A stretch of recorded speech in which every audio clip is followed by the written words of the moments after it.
Si è parlato di diverse tematiche cardiologiche relative alla cardiopatia ischemica acuta e cronica, ipertensione arteriosa, non perdendo di vista l'eterna diatriba tra il trattamento chirurgico e percutaneo delle patologie cardiologiche vascolari. Questo in sintesi il tema della 3 giorni del convegno di aggiornamento denominato Progetto Sciacca Cuore 2019 Ospedale e Territorio, che ha visto la partecipazione di qualificati operatori medici, cardiologi, cardiochirurghi provenienti non solo dalla Sicilia ma anche oltre lo Stretto. L'evento è stato organizzato dall'unità di cardiologia del presidio ospedaliero di Sciacca, responsabile il dottor Ennio Ciotta, in collaborazione con quello di Agrigento retto dal dottor Caramanno.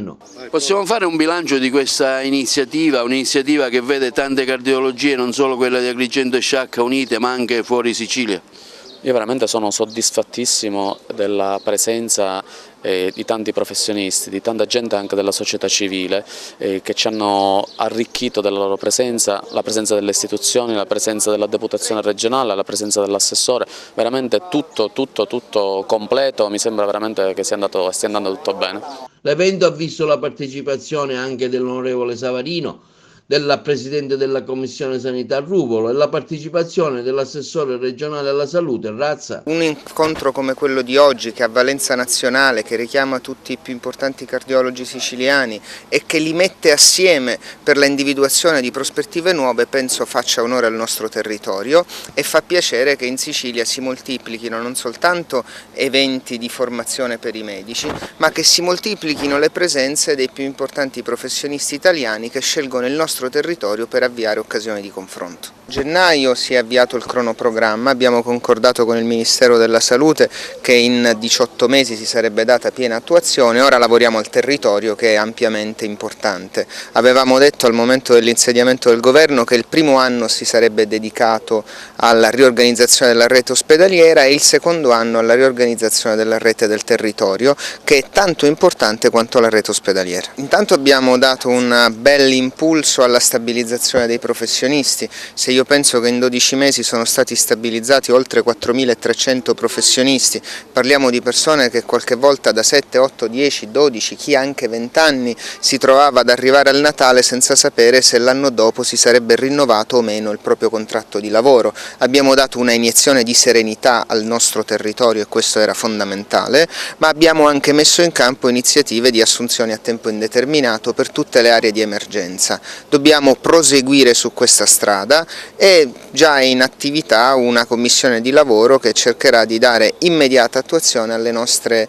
necessità di organico. Intanto proprio alcuni giorni fa le regioni italiane e il governo hanno concordato una norma importante che speriamo possa essere presto approvata dal Parlamento nazionale, che consentirà lo sblocco mediante l'abolizione del tetto di spesa del personale di tutti i nuovi concorsi. Per noi è un motivo di particolare orgoglio pensare che si scelga il nostro territorio non soltanto per raccontare ciò che non va, ma per mettersi insieme, tutti insieme a ragionare su come fare migliorare innalzando il livello qualitativo. Statisticamente sono diminuiti i viaggi della speranza, Assessore? Statisticamente siamo sempre attorno all'8-9, qualche volta in alcune specialità il 10%. Noi non dobbiamo chiederci come fare diminuire i viaggi della speranza, ma dobbiamo chiederci in che tempo riusciremo a dare pienezza di organico alle nostre strutture ospedaliere e a rinnovarle dal punto di vista infrastrutturale. In particolare ai pronti soccorso, mi riferisco ad Agrigento dove la situazione è sempre drammatica. È stato il primo intervento che ha fatto il governo Musumeci, quello lì di finanziare quasi 60 milioni di euro per la ristrutturazione di tutti i pronto soccorsi. Avevamo chiesto anche al governo nazionale di dare un aiuto in più, cioè di metterci nelle condizioni di superare alcune lungaggini burocratiche che fanno sì che un anno fa si è deliberato il finanziamento e solo adesso, un anno dopo, si stanno celebrando le gare. Quali sono le sue priorità per il prossimo lavoro che andrà a fare, insomma, come assessorato? Beh, intanto la grande priorità è quella lì di rimettere in collegamento il territorio con l'ospedale. Siamo abituati ad avere una sanità che si muove tutta dentro l'ospedale e dimentichiamo che i servizi per i cittadini esistono anche nei territori. Questa è una bellissima opportunità, intanto per il territorio e poi perché in questo caso la scienza si è messa attorno ad un tavolo, hanno discusso di quello che da sempre è una dicotomia tra la cardiologia, la cardiochirurgia, le tecniche innovative, e la cosa che è venuta fuori fuori, almeno da questa prima giornata e mezzo, è che la tecnologia è andata talmente avanti, la scienza e con essa i medici seguono a ruota, e queste sono tutte innovazioni e opportunità per i pazienti, quindi dove la cardiochirurgia si confronta per una certa parte, diciamo così, ormai della patologia coronarica o cardiaca, e la cardiologia interventistica invece fa un'altra, diciamo così, un'altra buona fetta di attività. Poi la cosa che secondo me merita intanto agli organizzatori un plauso, perché sono riusciti a mettere insieme veramente alte professionalità da tutta Italia che si sono ritrovati a Sciacca, e anche questo per il territorio è una bellissima opportunità. E non per ultimo, ma diciamo il titolo dato al congresso, no? Ospedale e territorio. Noi dobbiamo ripartire dal territorio per evitare che si intasino i pronti soccorso, che sono diciamo così, la nota dolente da un lato, e dall'altro lato dobbiamo fare in modo che il territorio funzioni, la medicina territoriale funzioni, e la gente e i pazienti abbiano le risposte dovute. L'altro punto importante è la lista d'attesa, anche su questo per esempio come politica regionale stiamo lavorando, credo che entro il mese di aprile l'assessore sta lavorando alle linee guida che non necessariamente devono essere recepite quelle nazionali, ma in ogni caso già ci sono quelle nazionali. Entro aprile ci saranno le linee guida per quanto riguarda la lista d'attesa, e questa è un'altra cosa importante, perché tutti sappiamo che una nota dolente spesso la gente va fuori e va diciamo così, a ingrassare in qualche modo, se vogliamo, le casse di altre regioni, indebolendo la nostra. Siccome le professionalità ci sono e i medici competenti anche, la gente deve sapere che nella propria regione ci si può curare, e soprattutto ci si può curare in tempi brevi. Ecco, il vostro ruolo anche lei di Presidente della Commissione della Sanità in questo caso verso la sanità e verso l'assessore qual è? Proprio questo, noi abbiamo finito con la rete ospedaliera, quindi avendo ora la rete ospedaliera ovviamente c'è il problema delle piante organiche, perché gli ospedali devono essere, diciamo così, dotati delle figure professionali che servono, e dall'altro lato proprio il tema centrale è la medicina territoriale, per evitare quello che abbiamo detto,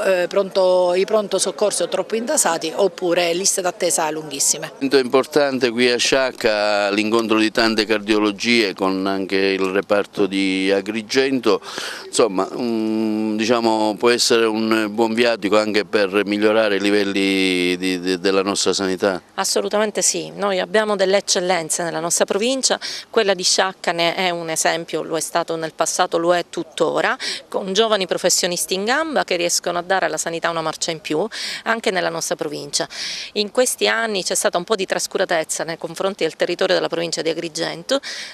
Con il governo Musumeci abbiamo promesso alla provincia di Agrigento che sarebbero stati attenzionati non solo il San Giovanni di Dio, ma anche gli ospedali del territorio, come quello di Sciacca, che infatti è diventato un DEA di primo livello e che merita le attenzioni da parte dell'assessore regionale, che oggi è venuto qui proprio per segnalare fisicamente una vicinanza a questo territorio, che è anche nei numeri, nei posti letto che sono aumentati nella rete ospedaliera, che è anche nei fatti con i finanziamenti che sono arrivati per i pronto soccorso, che è anche nelle prospettive per il futuro. Questi congressi, questi convegni sono fondamentali per un fatto proprio culturale e soprattutto per avvicinare i professionisti, gli specialisti ai colleghi del territorio. E in questi 2 giorni sono state affrontate molte tematiche veramente pratiche, e questo modo di fare i convegni permette al cardiologo, che poi si trova appunto sul territorio, al medico di famiglia, di acquisire delle informazioni che magari è difficile acquisire per la gravosità del lavoro che i colleghi del territorio fanno. E in questo convegno sono stati affrontati moltissimi temi della cardiologia, siamo stati presenti anche noi cardiochirurghi siciliani e quindi c'è stato uno scambio di vedute, uno scambio di opinioni su alcune tematiche che al momento non hanno un consenso unanimo, in particolare sul discorso delle sostituzioni valvolari, perché sostituzione valvolare tradizionale oppure attraverso sistemi alternativi. Ecco, e bisogna far passare il concetto che la terapia medica, la terapia chirurgica, la terapia cardiologica non sono terapie in alternativa uno contro l'altro, ma sono terapie complementari. E il compito di noi medici, di noi cardiochirurghi, dei cardiologi è quello di discutere e personalizzare ogni terapia al singolo paziente, perché non bisogna pensare a fare la prima donna, ma a fare l'interesse del malato, che è quello. Il paziente cosa vuole? Vuole stare bene a medio-lungo termine, vuole non avere sintomi, e quindi bisogna fare in modo che il paziente abbia la migliore terapia per lui, non la terapia né per i chirurghi o i cardiologi e neppure per l'industria. Dottor Ruolo, ecco, lei è stato primario qui per tanti anni in un ospedale siciliano a Palermo, ora è a Roma. Come vede la chirurgia siciliana? C'è stato un miglioramento, insomma, anche questi momenti di travaso, di esperienza, insomma, un suo parere? Ma io credo che ormai sia la cardiologia che la cardiochirurgia è a livello mondiale, le conoscenze, la diffusione delle conoscenze attraverso i convegni, attraverso l'internet, cioè una buona terapia, una buona metodica chirurgica si diffonde dopo millisecondi. Quindi io sì, ho lasciato la Sicilia per vari motivi, ma devo dire che i colleghi siciliani sono veramente bravi. Noi abbiamo visto anche dalle relazioni che i risultati che hanno i siciliani, che abbiamo nel resto dell'Italia, sono sovrapponibili ai risultati che si hanno in tutto il mondo. Tra i relatori illustri di un certo livello, il professore Francesco Spinelli qui a Sciacca, dove interverrà su ipertensione e malattia aneurismica dell'aorta addominale, un tema sicuramente molto particolare. Sì, con particolare interesse che io affronto questo problema in un ambito di cardiologi. Io non sono un cardiologo, sono un chirurgo vascolare, quindi mi occupo della sostituzione dell'aorta, e la malattia aneurismale, cioè questa malattia in cui è caratterizzata dal fatto che l'aorta si rigonfia e può rigonfiarsi all'infinito fino a esplodere, è strettamente legata all'ipertensione, quindi il fattore di rischio principale di questo è l'ipertensione. Gli aneurismi, una volta si diceva che siccome si scoprivano prevalentemente il momento in cui si rompevano, chi scopriva di avere addosso un aneurisma veniva considerato, tra virgolette, fortunato, perché se ne era accorto prima, e quindi si tendeva a operare tutti gli aneurismi. Oggi, con moderne possibilità diagnostiche non invasive, soprattutto con l'ecografia, gli aneurismi vengono individuati in una fase anche molto precoce, e ci siamo accorti che non tutti gli aneurismi hanno bisogno di essere operati, anzi molti degli aneurismi non hanno mai bisogno di essere operati, perché crescono talmente lentamente che, diciamo, ai pazienti crescono più piano di quanto cresce il paziente. Quindi l'interesse di questa discussione, di questo incontro con i cardiologi, è proprio di stabilire quali sono, secondo le linee guida, secondo studi effettuati su grossi numeri di persone e anche secondo la piccola, modesta esperienza personale,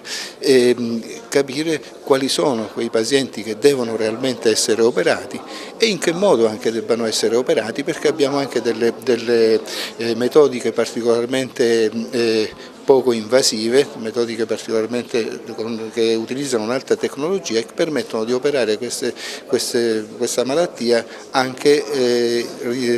rinunciando all'anestesia generale e a operazioni invasive e destruenti, però non sempre possono essere effettuate. Quindi in particolare, diciamo, da una parte le notizie che uno specialista esterno come me può portare, d'altra parte quelle molto maggiori che io ricevo dai cardiologi che gestiscono il paziente in condizioni di base e che ne gestiscono soprattutto i fattori di rischio. Quindi che consigli dare ai fini preventivi? Diciamo, uno si sente male, vuole sapere se appunto può avere un problema di aneurisma, insomma, cosa consiglia lei di fare? Intanto di consultare il proprio specialista di riferimento, ma soprattutto di guardare bene ai fattori di rischio che sono l'ipertensione, e ci sono i fattori di rischio come la familiarità che non possiamo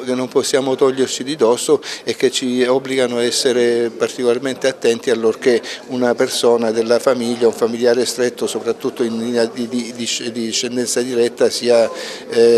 affetto da queste malattie. Ma poi ci sono anche dei fattori di rischio che possiamo toglierci, il fumo in prima di tutti, e che possiamo gestire, come possono essere l'ipertensione ben gestita, con una dieta appropriata, con uno stile di vita, e anche il diabete quando c'è. Un'ultima domanda, secondo lei che voto dare alla nostra cardiologia siciliana? La cardiologia siciliana è assolutamente di assoluta eccellenza, soprattutto sulle persone, sugli operatori, quindi io penso che meriti una votazione alta, anche perché si muove entro molte difficoltà e quindi fa risorsa alle qualità individuali che vengono espresse anche a livelli di eccellenza. Dottor Francesco Barilà, presente a questo convegno di cardiologia a Sciacca, un momento importante di approfondimento, ecco, quale sarà il senso del suo intervento? Dunque, il mio intervento è sul trattamento antiaggregante dei pazienti con sindrome coronarica acuta. Sappiamo che questi pazienti hanno un alto rischio di avere eventi avversi, mortalità, reinfarto e quant'altro. Le strategie messe in atto di tipo interventistico, l'angioplastica e l'intervento di bypass sono importanti per ridurre il rischio di eventi avversi e di mortalità cardiovascolare, però on top a queste strategie la doppia terapia antiaggregante è una delle strategie migliori per ridurre la mortalità a breve, medio e lungo termine. Il problema della doppia terapia antiaggregante è che bisogna tenere conto dei benefici, ma anche di quelli che possono essere gli eventi avversi. Nel primo periodo, nel periodo della fase acuta, nel periodo del medio termine, ovviamente prevale più il rischio di avere altri eventi ischemici. Nel lungo termine dobbiamo fare i conti anche con il rischio di avere degli eventi emorragici, specie nei pazienti che hanno un rischio elevato di sanguinamento, gli anziani, pazienti con insufficienza renale, pazienti che hanno piastrinopenia, delle comorbidità. Quindi bisogna stare molto attenti nell'impostare questa strategia, quali farmaci associare. Di solito l'aspirina è sempre presente in questo trattamento, però dobbiamo aggiungere un altro tipo di farmaco che viene chiamato inibitore del recettore dell'ADP o del recettore P2Y12, e noi qui ne abbiamo tre farmaci che possono avere una diversa proprietà farmacologica e anche per quanto riguarda certamente sia l'efficacia, ma sia anche di dare degli eventi avversi di tipo di sanguinamento. Quindi è importante nella strategia vedere che tipo di combinazione va fatta, ma anche il trattamento, il tempo, il periodo che noi dobbiamo prolungare questo trattamento. Di solito dopo un infarto il trattamento consigliato dalle linee guida è quello di 12 mesi, sia che i pazienti hanno fatto una angioplastica coronarica, sia che sono stati trattati in modo conservativo, cioè con una terapia medica. È ovvio che nei pazienti che hanno un alto rischio di avere emorragie il trattamento con doppia terapia antiaggregante deve essere fatto per un periodo più limitato, possono essere 6 mesi, ma possono anche essere 3 mesi o addirittura un mese, per esempio in alcuni anziani che hanno un alto rischio di avere degli eventi avversi, degli eventi emorragici. Da questo punto di vista diciamo che le linee guida sono in continua evoluzione, quindi in continua evoluzione perché i nuovi studi apportano sempre delle novità, delle notizie, e di conseguenza anche le linee guida vengono continuamente aggiornate. Un capitolo a parte è certamente quei pazienti che hanno anche un infarto miocardico acuto e hanno una fibrillazione atriale, che necessitano quindi in questi casi di dover associare anche un trattamento con anticoagulanti. Bene, l'associazione di un anticoagulante, certamente dei nuovi anticoagulanti orali, con una doppia terapia antitrombotica aumenta in modo esponenziale il rischio di poter avere emorragie, e quindi a maggior ragione in questo setting di pazienti bisogna fare molta attenzione. C'è da dire che stanno venendo fuori diversi studi su questo argomento, per esempio recentemente è stato pubblicato un altro studio, l'Augustus, proprio in questi giorni, il quale giustamente questo studio mette in guardia che nel lungo termine sarebbe possibile anche poter utilizzare un anticoagulante ed un antiaggregante che potrebbe essere il clopidogrel, omettendo l'aspirina, che è un farmaco storico che ha sempre la sua importanza, ma che in questo setting di pazienti potrebbe aumentare enormemente il rischio emorragico, per cui quando andiamo a vedere quello che è il beneficio clinico netto del paziente, sicuramente questo beneficio clinico netto è a favore di un duplice trattamento e non di un triplice trattamento antitrombotico. È ovvio che nelle varie strategie che noi utilizziamo dobbiamo sempre fare i conti con la stratificazione del rischio trombotico e del rischio emorragico. Il rischio trombotico che è dato per esempio dal diabete è un alto rischio trombotico, avere un'arteriopatia periferica in associazione ad una coronaropatia aumenta il rischio trombotico, l'insufficienza renale aumenta il rischio trombotico. Ma per esempio dobbiamo fare i conti anche con quello che è il rischio emorragico, che può essere l'età avanzata, le comorbidità del paziente anziano, ma anche per esempio una storia di sanguinamento e una piastrinopenia. Quindi è molto importante valutare sempre bene nell'impostare questa strategia, valutare quello che è il rischio trombotico e il rischio emorragico. Quali saranno le sfide future? Le sfide future è quello di impostare al meglio una terapia antitrombotica, intendendo per antitrombotico o una doppia terapia antiaggregante o anche una terapia anticoagulante in associazione ad un solo antiaggregante, e quindi le sfide future saranno quelle di poter gestire al meglio questi pazienti, gestirli al meglio nel senso di ridurre sempre di più nel lungo termine gli eventi ischemici che impattano ovviamente sulla mortalità, sull'infarto e sulla mortalità, e cercare di ridurre al minimo gli eventi emorragici che anch'essi hanno un impatto certamente sulla prognosi del paziente.